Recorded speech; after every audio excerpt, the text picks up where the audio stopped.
Episode 26. There are 26 bones in the human foot. I was 26 years old when I started my radiology residency at Queen's University.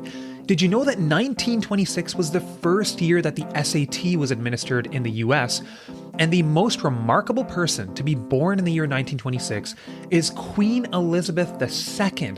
She is timeless, she is indestructible, and did you know that her birthday was one day before the release of this podcast? So April 21st, she turned a remarkable 96 years old. Beyond MD, episode 26, here we go! Hey everyone, welcome back to Beyond MD. Super pumped today for my second ever solo episode. Thank you again for joining me. And I just want to thank everyone first off for all the support. So the last episode that I had, Holding Companies with Ali Spinner, it was a huge success. So now we're at the point where each week that a new podcast episode is released, we have about 1,000 people tuning in and listening to the pod, which is incredible growth. And this would not be possible without you guys. So thank you so much. A few housekeeping items. I am going to be revamping my website, beyondmdpodcast.com. So this started off as a pretty shitty DIY project, but I am revamping it. Look out for it starting in May.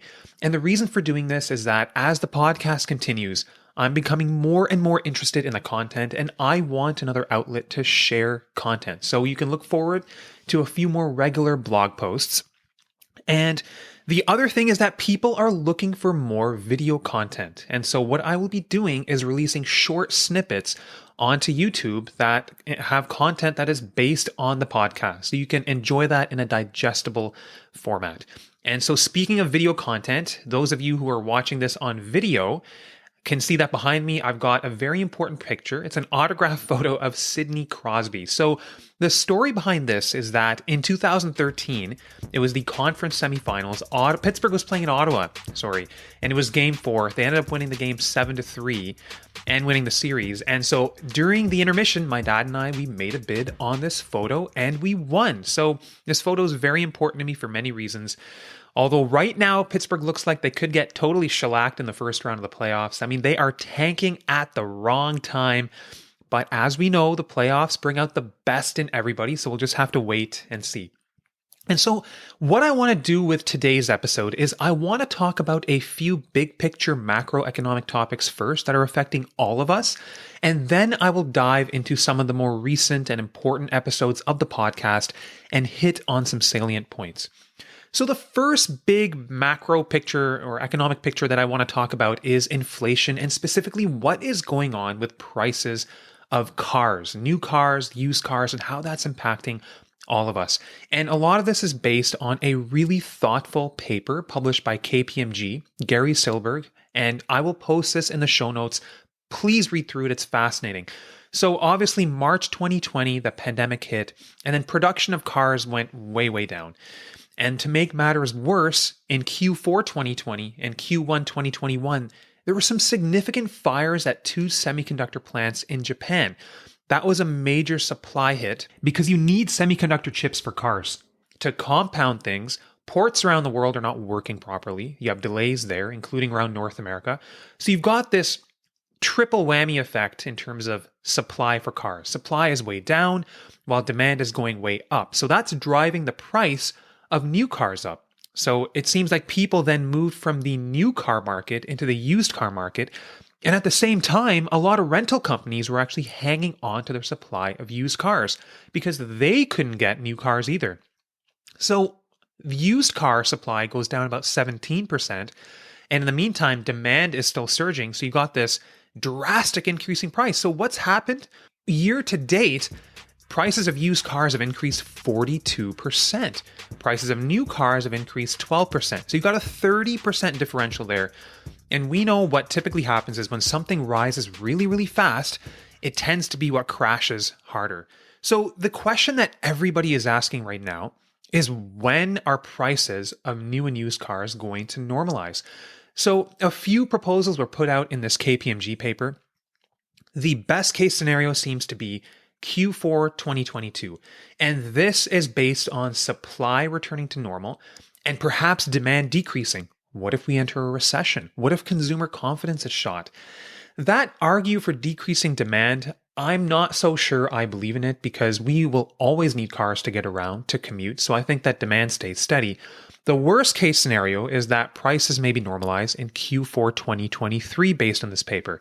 And this would mean that supply for semiconductors and cars is a little bit slower in returning to normal, and demand for cars continues to be strong.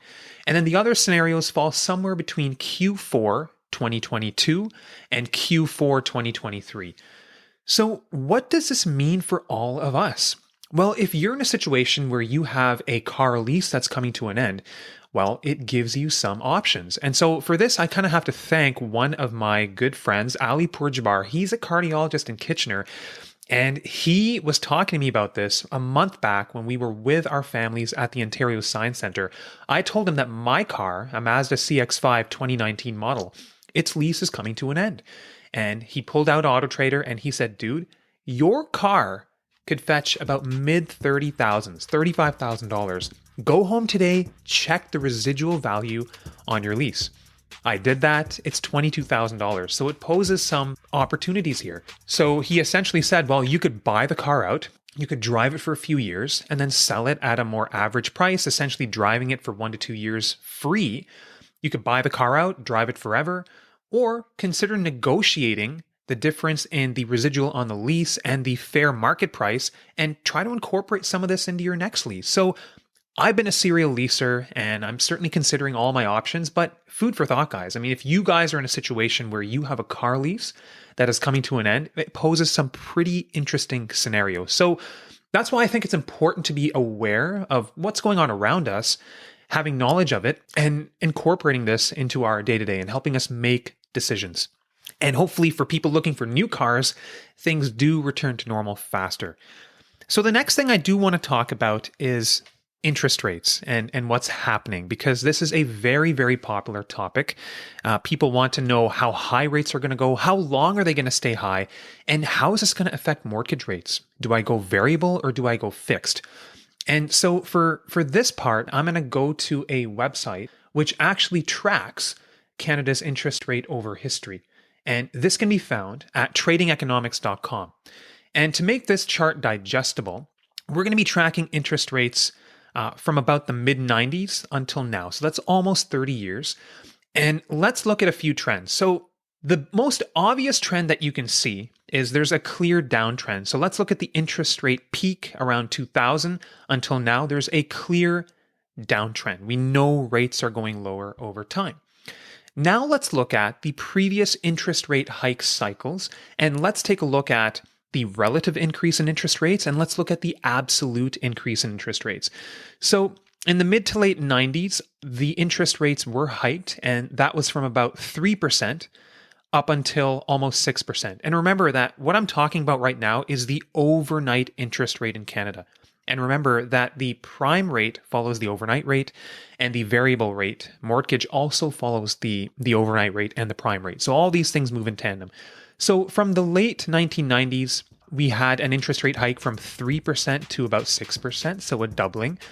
And then in the mid 2000s, until just before the Great Financial Crisis, we had an increase in the overnight rate from 2% to just above 4%, so a doubling.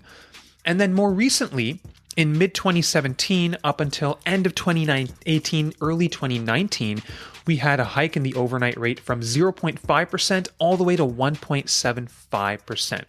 So an absolute increase of 1.25% and a relative tripling. So that begs the question, what's going to happen now? We can look at it from a relative perspective, and we can also look at it from an absolute perspective. So from a relative perspective, we are going to blow past all previous rate hike cycles. We've already gone from an overnight rate of 0.25%, which it was in the pandemic, to 1%, and that's where the overnight rate currently sits. So we've already quadrupled. But on an absolute basis, how high can rates go? Well, let's examine the previous interest rate hike cycles. So in the late 90s, we went up about 3%. In the mid to late 2000s, we went up about 2 to 2.25%. And then more recently in 2017, 2018, we went up 1.25%. So if you take an average of all those, you're looking at maybe a little more than 2%. So that could take the overnight rate up to about 2.5%, maybe a little bit more. So if the overnight rate goes to 2.5%, then we've got the prime rate, which currently sits at 3.2%, going up to 4.7%. And so that makes people think, what does that mean for the variable rate mortgage? Well, it's obviously going to go up. We know that. But the other thing that the astute observer will realize here, if you go back and look here, one will realize that these peaks in interest rates, so once the interest rates are hiked, it reaches a peak. These peaks are only around for a short amount of time. You look at the late 90s and 2000, this peak lasted maybe for about 3 years. You go to the mid 2000s until the great financial crisis, this peak lasted for no more than 2 years. And more recently, in 2018, 2019, obviously COVID was a bit of a unique scenario, a black swan event. The peak here lasted for less than 2 years. So we know that interest rates rise, but then they stay at their peaks for 2 years, give or take.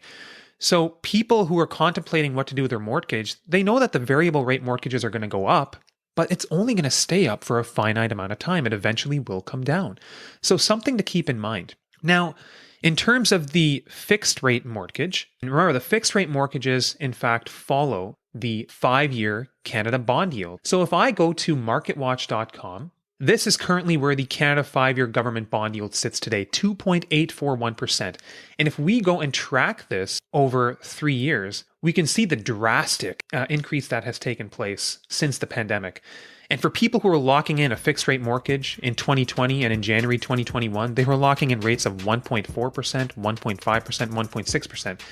And that's because at the time, the yield on the Canada 5-year government bond was 0.4% or less. So usually the differential between the Canada 5-year government bond yield and a 5-year fixed rate mortgage is between 1 and 1.5%. So that means that now fixed rate mortgages are creeping into the 4%. That's significantly, significantly higher. And what's going to happen to the 5-year government bond yield? It's really anyone's best guess. But remember, the Bank of Canada is now not buying any more government bonds. So when demand for those bonds goes down, their price goes down and their yield goes up. So if anyone was to predict, this bond yield could continue to go up, thereby driving up fixed rate mortgages even further. So it's something to keep in mind.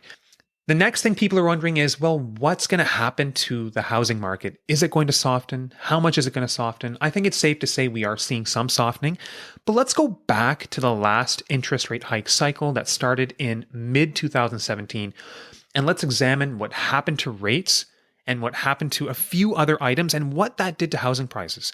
So essentially in April 2017, Ontario agreed to bring in the foreign buyers tax. And then in October 2017, they introduced a higher stress test for mortgages. All at the same time, you had interest rates going up, you had this triple whammy effect, and then the housing market certainly did soften. So in the GTA, we had housing prices decline 15 to 20%, maybe a little bit higher in areas like Richmond Hill, where you had more foreign buyers typically. So what's going to happen this time around? Well, we certainly have interest rates that are going up. They're going up even faster. The new federal budget that came out said no foreign buyers, real estate for 2 years, double whammy. And then the stress test, what's going to happen there? Well, the stress test for the mortgage is basically going to be the higher of 5.25% or 2% more than what your borrower offers you. So if fixed rate mortgages are creeping into the 4% plus range, you're going to be stressed at 6% or more. So the stress test for many people, if they go fixed, is going to go up. So you have a potential triple whammy effect. Now, it's anyone's best guess as to what happens to the housing market, especially with Canada being poised for record immigration in the coming years. But I think with all these other factors at play, safe to say there could be some softening. Very interesting times ahead. Now, let's start to move into some of the more recent podcast episodes. And I want to start off by backtracking about 1 year. This takes me to my episode on the personal pension plan, the PPP. When I go back and listen to that episode, I think my tone on the PPP was a little bit too positive.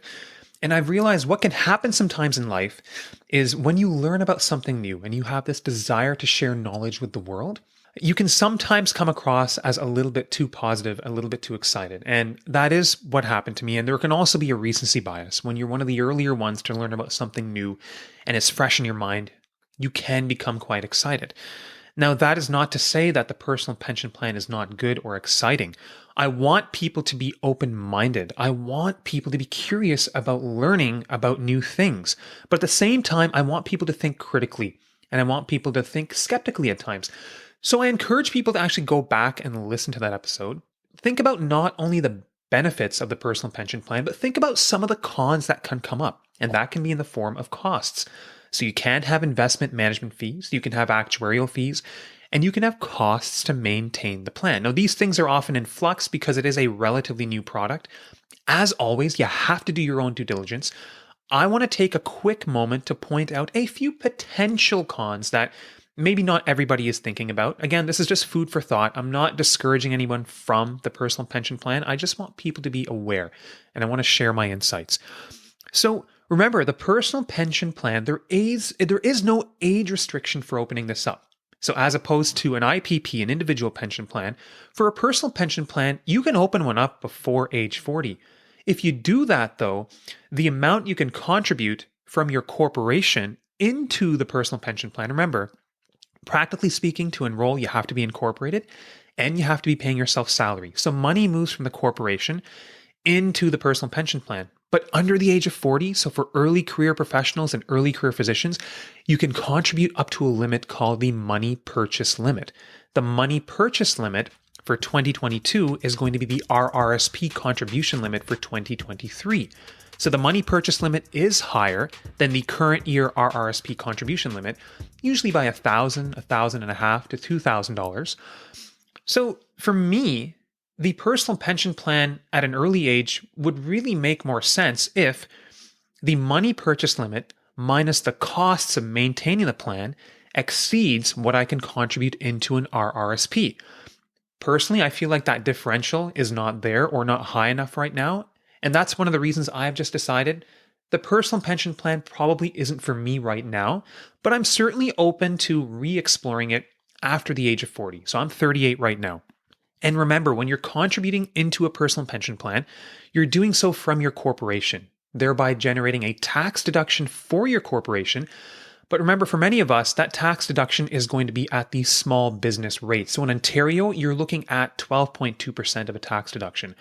It's not huge, it's something. It certainly can add up over time, but just something to be aware of when you're looking at the personal pension plan. But guys, as always, do your due diligence, be open-minded, be curious, but think critically. So the next topic I want to move on to is evidence-based investing. That was episode 22 with John Stocking, who did a really good job. So John, if you are listening, thank you so much. And we talked about one concept in that episode, the topic of uncorrelated returns. And so I want to dive into this topic of correlation a little bit further. And for this, I'm going to share one more screen. So when the video version of the pod is available, you can check it out. But essentially, a paper published by Vanguard in 2012 that I'm going to share here, it is called Dynamic Correlations and the Implications for Portfolio Construction. So what is correlation? Well, when two different asset classes are positively correlated with each other, they will tend to move in the same direction. They may not move in the same direction by the same amount, but generally they will move in the same direction. Whereas if you have two asset classes that are relatively uncorrelated with each other, they won't follow each other that much. They may still move at time in the same direction, but certainly not by the same amount. And at certain times, particularly in times of market stress, these asset classes can move in different directions.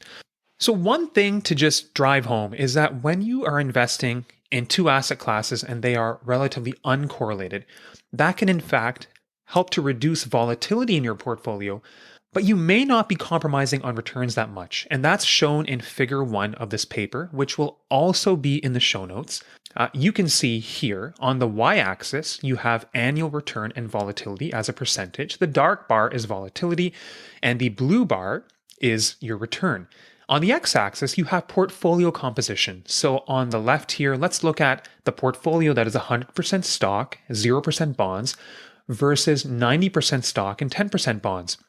Well, you can see that by introducing just 10% bonds, you're reducing the volatility of your portfolio quite a bit more than the compromise on returns. So the relative reduction in volatility is about 10%, whereas the absolute reduction in returns, in this case, was 10.15% for a 100% stock portfolio to 9.97% for a portfolio composed of 90% stocks and 10% bonds.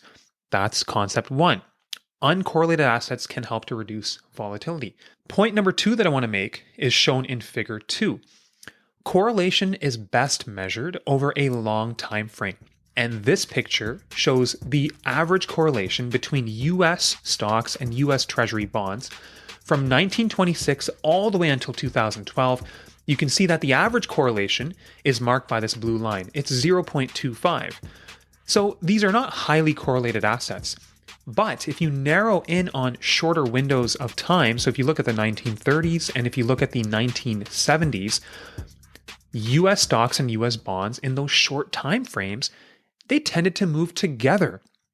So the point here is that in a short time frame, you may not see your typical level of correlation between two asset classes. One important thing I will point out is US stocks and US bonds tended to move together. They were quite correlated in the mid-1970s. We know that was a decade that was rampant with inflation, and who knows if we're going to experience more of that now. Inflation certainly is high. But there is an interesting article here published by Ilmanen in 2003 that found that in times of inflation, US bonds and US stocks did tend to move together quite a bit more. So that's something that's interesting to note. This paper also talked about the protection that bonds can offer your portfolio in a time of market stress. So if we're looking at the great financial crisis and we compare how two portfolios perform, a portfolio that was composed of 100% stocks would have fallen on average about 38%, whereas a portfolio composed of 50% stocks and 50% bonds would have fallen 26%. So in times of market crisis, bonds obviously offering some downside protection. Now, I'm not telling anybody that they need to go and invest in 50% bonds. I'm going to get to some take-home points in a second, but this is just the data. And the final figure that I want to show you is figure number 8. And this basically examines the time frame from October 2007 until December 2011. So the great financial crisis and some of the following recovery.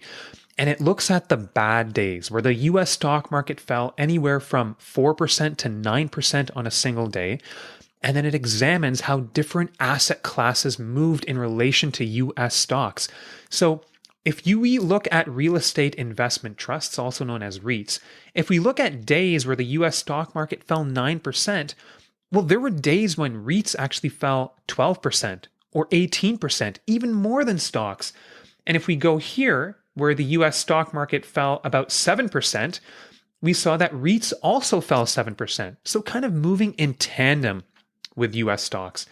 Now, it's interesting to note that the only asset class here, truly speaking, that was almost always uncorrelated with US stocks in times of market crisis was US Treasury bonds. And they basically remained neutral, not falling on these bad days when the US stock market was nosediving.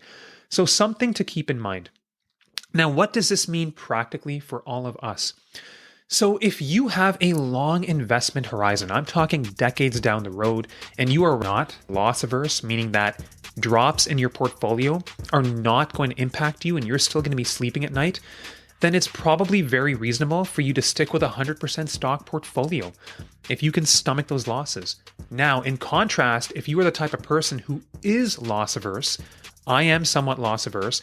And if you feel like big losses are going to cause you butterflies in your stomach, if you feel like big losses are going to cause you to perhaps deviate from your strategy, then you may want to rethink 100% stock portfolio allocation. Now, John Stocking made a really critical point in the episode, which I encourage everybody to go back and listen to, episode 22. And he mentioned that uncorrelated returns can become critical when someone is nearing retirement or in retirement. And that's something that I fully agree with. Now let's move on to episode 24, Critical Illness Insurance, where I had the pleasure of hosting Mehul Gandhi, who did a fantastic job. I want to take a second to talk about my policy. So I enrolled in a critical illness insurance policy at age 35 through Sun Life. It covers at least 26 conditions. So point number one, I decided to fund this policy personally rather than through my corporation. And I did that because if something happened to me, I wanted that money to be available, lump sum, it would be $300,000 into my personal hands, not into the corporation. Because if it went to the corporation, then to move that to my personal hands, I have to pay tax. So that's point number one. Now, my policy costs $342 per month. And over the lifetime of the policy until age 65, I would be paying $123,000. So what I did when I signed up is I did enroll in an optional rider called the return of premium. And what the return of premium does, also called the ROP, is if I cancel the policy or when the policy expires and nothing happens to me, then anything I put into the policy, I get that money back. And here's the thing. So the concept or the possibility of getting the money back, it just seems so good to me. And that's why I decided to enroll in the return of premium. But when I take a step back and I look at critical illness insurance, you have to ask yourself, why are you enrolling in this policy? My why is, well, if something happens to me, then I want the lump sum payment to be available for me and my family to help me get through that difficult time. It's not to put the money into the policy and get it back. It's nice to get the $123,000 back, but you have to remember over time, that $123,000, it's losing purchasing power. So always ask yourself, why are you enrolling in the policy?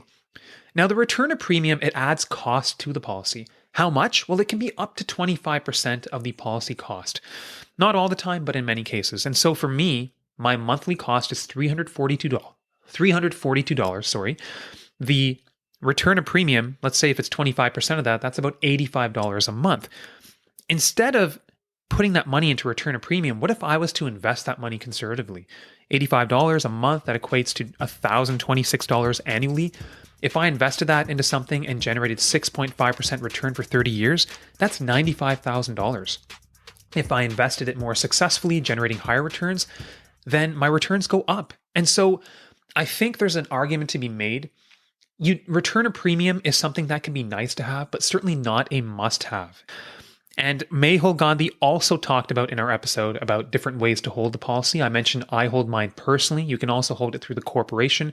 I talked about why I don't do that. And then there's also the option of split ownership, where you split the ownership between yourself personally and the corporation.